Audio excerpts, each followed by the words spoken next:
Olá, povo abençoado, graça e paz, tudo bem? Pastor Alberto aqui de novo. Esse é o canal Falando de Graça. Seja muito bem-vindo e que Deus abençoe grandemente sua vida. Em primeiro lugar, quero parabenizar você que já caminhou conosco aqui esses 7 passos, esses 7 primeiros dias, e você que foi ministrado nesses 7 dias por Deus, não por mim, foi através de mim, mas eu tenho certeza que foi Deus que falou com você. Você que está compreendendo aquilo que Deus quer fazer na sua vida para que você possa experimentar a boa, perfeita, agradável vontade de Deus, para que você seja a igreja necessária para esse tempo, com poder, com autoridade, com ações de Deus a partir de você. Vamos iniciar aqui a segunda categoria de pecados, a segunda área da nossa vida que precisamos purificar, santificar, precisamos entregar todas elas, mas esse propósito, retorno à santidade, é um chamamento de Deus. Eu sempre digo isso, é um chamamento de Deus para que a gente se posicione, pois na posição que Deus preparou para nós seremos sim uma igreja efetiva, relevante, capaz de transformar ambientes. Eu não duvido disso. Eu penso que um cristão posicionado e cheio de Deus, ele é um instrumento poderoso usado por Deus para transformar ambientes. Então, se algo está ruim na tua casa, entre a tua família, no teu trabalho, no teu emprego, até mesmo na tua igreja, entre os irmãos que você congrega, eu tenho certeza que você, cheio de Deus, puro, santificado, revestido de poder do alto, você será usado com certeza para a transformação desses ambientes, porque alguém foi usado por Deus para te alcançar e também transformar a sua vida. O que é atitude? Né? Falamos sobre pecados de atitude. Antes, né, se ainda restou alguma dúvida sobre a primeira categoria de pecado, pecado da mente, não deixe de comentar aí, tá? Não deixe também de deixar o seu like, comentar, curtir, compartilhar com outras pessoas. Isso é muito importante para o canal. Se você não é inscrito, te convido a se inscrever, te convido também até a ficar até o final nesse vídeo aqui. No final nós vamos orar e certamente algo que vai ser compartilhado aqui durante esses minutos serão abençoadores para a sua vida. Tá? Então, entramos na segunda categoria de pecados, são pecados de atitude. O que é atitude? Diz o dicionário que é um comportamento ditado por uma motivação interior.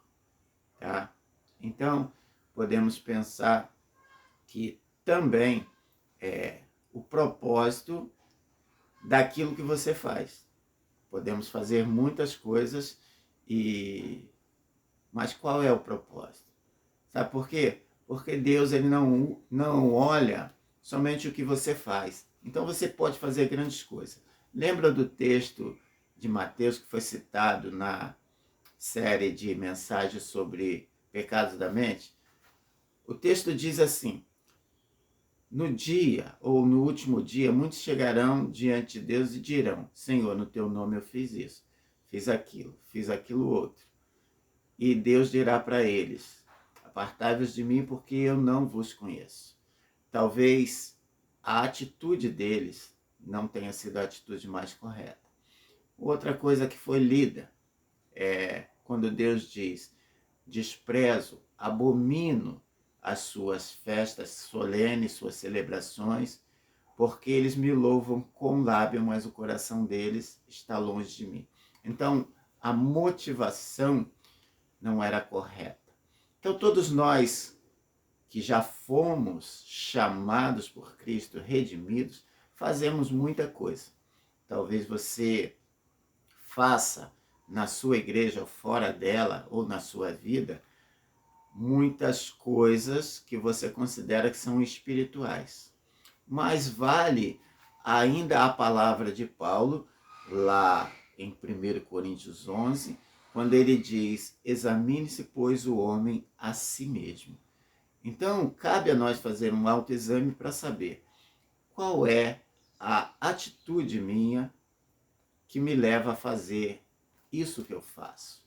Será que é a mais correta? Então, Deus examina. Olha só o que diz a leitura do livro aqui, a introdução. Quando Deus examina nossas vidas, ele não somente vê as ações exteriores. Ele vê especialmente a atitude por trás delas. De fato, muitas vezes a maneira como se diz alguma coisa tem tanto peso quanto o que é dito. Deus está muito interessado com a atitude dos nossos corações. Na verdade, cada um de nós tem uma atitude, ou espírito. A atitude também pode ser considerada aqui como espírito, que caracteriza as nossas ações. Peça a Deus que abra seus olhos para que você veja claramente as atitudes dentro do seu coração. Então, quando usa esse termo aqui, espírito, ele não está falando do espírito como o espírito de Deus, né?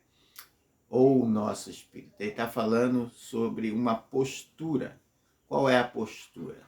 Então a gente vai ver Deus falando para Josué: seja forte, corajoso, não temas, não te espantes. Ele está falando sobre a atitude. Josué, você precisa ter essa atitude. Então, isso, né, para que a gente entenda, é o que o autor está falando. Em Apocalipse 3, 15 e 16, falando das igrejas, ali, ele diz: conheço as tuas obras, sei que não é frio nem quente, melhor seria que fosse frio ou quente, assim porque você é morno, não é frio nem quente, estou a ponto de vomitá-lo da minha boca. Então Deus está vendo a atitude. Essa igreja, ela estava fazendo a obra, mas com que atitude, com que espírito ela estava fazendo? Ela não estava fazendo nem com espírito quente, nem com espírito frio. Ela estava ali mediana. E isso também nos leva a pensar que o mediano para Deus não serve. Porque no mandamento ele diz: amarás, pois, ao Senhor teu Deus de todo o teu coração, com toda a tua força, com todo o teu entendimento. Então ele exige de nós um esforço. E fica até uma pergunta para nós: qual tem sido a nossa intensidade naquilo que fazemos para Deus? E qual tem sido o espírito que fazemos? Outro texto bíblico, esse texto foi até leitura aqui com a minha esposa, primeira epístola de Pedro, capítulo 5, eu vou ler aqui a partir do versículo 2. Pastoreai o rebanho de Deus que há entre vós, não por constrangimento, mas espontaneamente, como Deus quer, nem por sorte da ganância, mas de boa vontade, nem como dominadores dos que vos foram confiados, antes, tornando-vos modelo do rebanho. Ora, logo o Supremo Pastor se manifestar, recebereis a inacessível coroa da glória. Rogo igualmente aos jovens, seja submisso aos que são mais velhos. Outros sim no trato de uns com os outros, cingivos de humildade, porque Deus resiste ao soberbo, contudo, aos humildes concede a sua graça. Humilhai-vos, portanto, sob a poderosa mão de Deus, para que Ele, em tempo oportuno, vos exalte, lançando sobre Ele toda a vossa ansiedade, porque Ele tem cuidado de vós. Sede sóbrios e vigilantes, o diabo, vosso adversário, anda em derredor, como um leão que ruge procurando alguém para devorar. Resisti-lhe firmes na fé, certos de que sofrimentos iguais aos vossos estão se cumprindo na nossa irmandade espalhada pelo mundo. Ora, o Deus de toda graça, que em Cristo vos chamou a sua eterna glória, depois de ter sofrido por um tempo, Ele mesmo vos há de aperfeiçoar, firmar, fortificar, fundamentar. A Ele seja o domínio pelos séculos dos séculos. Amém. Então esse texto aqui, ele mostra algumas atitudes, porque Pedro está falando aqui, o apóstolo está falando aos presbíteros e pastores, porque ele diz pastorear rebanho. Mas vamos fazer uma aplicação para nós. Por quê? Porque o pastor é uma função dentro do reino. E você também tem a sua função dentro do reino. E nessa função de pastorear, Pedro está alertando sobre atitudes que devem e não devem existir dentro do exercício cristão. Então, você, que me ouve aí, você pode, de repente, cantar, você pode pregar, você pode ensinar, você pode visitar, você pode exercer misericórdia. São diversas formas de servir ao Senhor. Tá? Então, o que se pergunta não é somente o que você faz. Eu disse aqui, Deus está olhando as suas ações, mas Ele está olhando o interior. Com que motivação ou com que espírito você está fazendo isso? Porque tem gente que faz uma coisa, mas faz de má vontade. Esse é o espírito. Alguém faz alguma coisa, mas faz murmurando. Esse é o espírito. Alguém faz alguma coisa, mas faz com raiva, com ódio. Então é melhor que não fizesse. Por quê? Porque essa motivação, essa atitude, esse espírito está sendo visto por Deus. Aí eu grifei nesse texto, de 1 Pedro, capítulo 5, algumas atitudes negativas que não devem acontecer no exercício da prática e da vida cristã. Primeiro, não por constrangimento. O que significa isso? Ser constrangido ou ser obrigado a fazer alguma coisa. Então, se você está fazendo alguma coisa para Deus, mas você está fazendo porque alguém está te induzindo, obrigando, forçando a fazer, é errado, tá? Então, não deve haver um constrangimento. E ele diz, mas espontaneamente ou voluntariamente. Você tem liberdade de fazer o que você faz pela sua própria vontade? É isso que eu estou dizendo. Atitude, tá? Porque por constrangimento não deve ser feito. Outra coisa que ele bota aqui, nem por sorte da ganância, ou seja, uma ganância maléfica, ímpia. Ganância de jeito nenhum. Tá? Então, por que você faz o que faz? Hoje nós temos uma série de pessoas, não estou acusando, é só um exemplo, que tem as suas agendas. Não critico quem tem a sua agenda, mas é bom quem tem essas agendas olhar a atitude dessas agendas. Por quê? Porque talvez alguns já tenham a sorte da ganância para cumprir agendas. Ou seja, ele está movido em fazer o que faz pelo dinheiro que já acostumou a receber. Já faz parte do seu orçamento. Aceitar convites porque sabe que sempre vai ter uma oferta. E alguns colocam até preço. Então, examinemos-nos se isso é correto diante de Deus. E ele diz, não por sorte da ganância, mas de boa vontade. Talvez um bom teste para você saber se aquilo que você faz está dentro do propósito correto, ou da atitude correta, ou do espírito correto, é fazer a seguinte pergunta: o que eu faço, eu faria se não recebesse nada em troca? Guarde essa pergunta. O que eu faço, eu faria alegre se não recebesse nada em troca? Se você se alegra em fazer, mesmo que não receba nada em troca, você está no espírito correto, você está na atitude correta e a sua agenda vai ser uma agenda abençoada. tá? E qualquer um de nós pode ser facilmente contaminado por isso. Outra atitude colocada aqui por Pedro, nem como dominadores. O que você faz, você quer dominar através dessa ferramenta, dessa habilidade que Deus te deu? Se você faz isso querendo dominar, controlar, você não está no espírito correto também. E o que o Pedro fala em contrapartida? Antes vocês devem se tornar modelos de rebanho. Jesus fez bastante, exemplificou de uma forma extraordinária isso, porque ele mesmo foi o exemplo para todos nós. Aí ele segue dizendo agora aos jovens, sede submissos. Vivemos um tempo em pessoas insubmissas, rebeldes, que não aceitam uma liderança, uma orientação, que tem muitas informações e que acham que sabem tudo, estão cheios.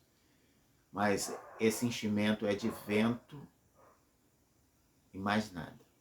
Não é o vento do Espírito, é um ar que não tem nada.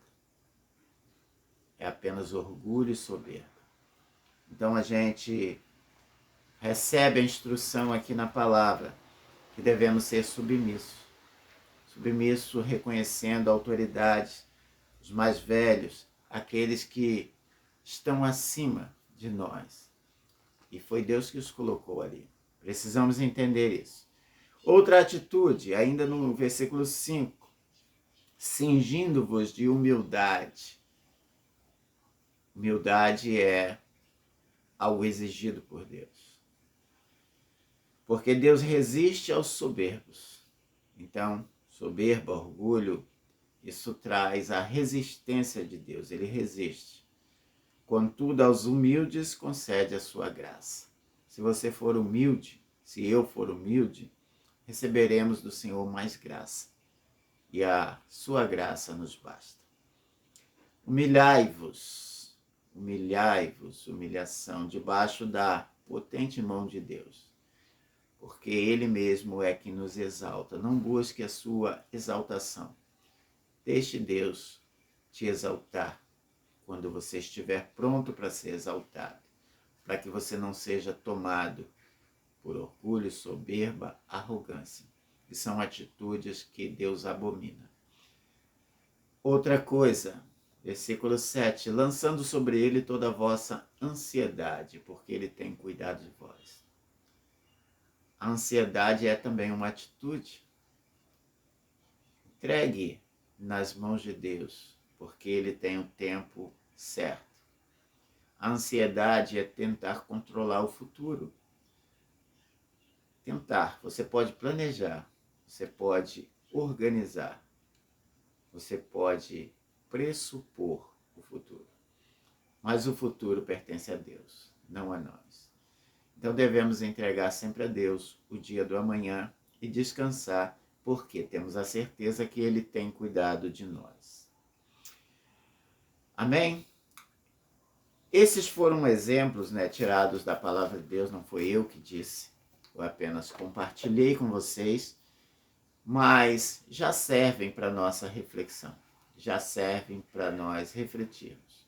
Então, vamos orar agora. Enquanto estivermos orando, eu quero te convidar a fazer uma introspecção. O que Paulo disse, examine-se, pois, o homem a si mesmo. Dê uma olhada, reveja todas as coisas que você tem feito e pese na balança para saber se a atitude ou o espírito que está movendo você a fazer o que faz é o espírito correto. É o espírito que Deus espera, a atitude que Deus espera que você tenha. Se você tiver a atitude correta, você vai ser muito abençoado. E são desde ações simples. A sua motivação para acordar mais cedo, para fazer o jejum que foi proposto, para dedicar tempo de consagração ao Senhor, para você fazer todos os dias as suas devocionais, para você ir à igreja, congregar nos dias propostos, nas atividades propostas. Por que você faz o que faz? O que te motiva? Qual é o propósito que você quer alcançar com isso? Feche seus olhos, deixe sua mente ser visitada pelo Espírito Santo de Deus. Se você tiver e quiser, coloque uma música suave, lenta, como eu disse, preferência só instrumental, para que o Espírito de Deus, ele comece a ministrar a você. Silencie todas as vozes ao redor, tente se desligar de toda preocupação, porque a nossa oração ou a nossa devocional ela deve acontecer assim. Desligue todas as vozes, esvazie a sua mente. Dê um tempo de silêncio para você sentir, perceber Deus, para você discernir o Espírito de Deus. Agora comece a exaltar e adorar o Senhor. Palavras de adoração, palavras de louvor.